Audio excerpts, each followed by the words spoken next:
Alright, I'm going to talk about the third step in the process. Okay, the first step you've already done.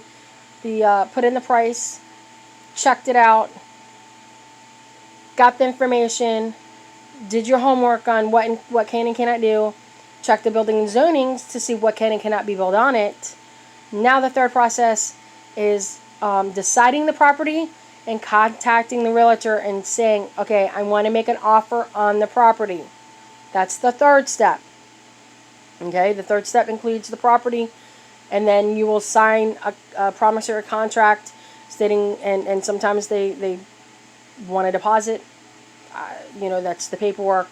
Then the seller sells it and signs it. You sign it. You send some money for an escrow. And then this will be the third, fourth, and fifth.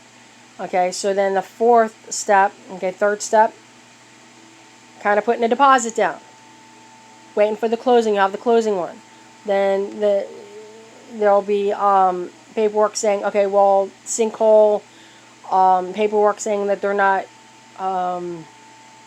aware of sinkholes, or if you want a survey company come out to figure out where the boundary is and stuff like that.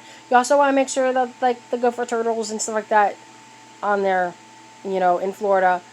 You also want to make sure. I'll read the fine print of the paperwork. You want to make sure the closing papers. So then that's third. Now we're on the fourth. Now the fifth is you got the closing date. Yay! You got the closing date. Okay, so then you send in the rest of the money to whoever it is, the realtor company, and you wait. Like I ended up calling because I ended up making sure that they got the money.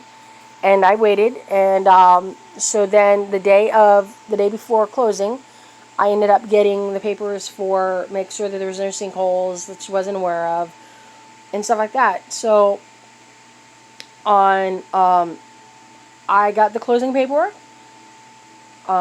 We signed the paperwork on closing day, and probably about a week or 2 weeks later, probably about a week later is when I got the physical paperwork in the mail.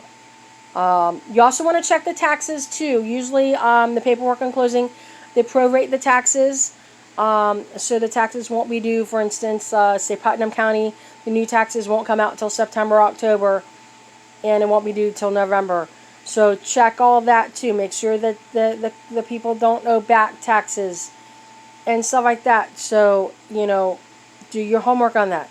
So that, it seems like a big process, and it is scary, but you've got the first step by looking at the property, and that's a big step by naming the prices, and the second step is looking at it, and third step is now calling the realtor and saying I want the property, and then doing what they go through on if they want a certain deposit or anything like that.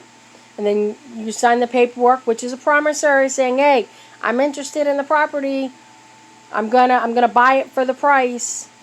A lot of times, do not lowball the price, because you can look in and see the different prices and the different ranks and how much it is. It depends. Sometimes the property around it is lower, then yes, you offer a lower. But I did not offer a lower on mine, because my property is was a little bit more than what was offered around for the price. So, but be happy. Do your dream, and you don't need a lot of land. Okay? I'll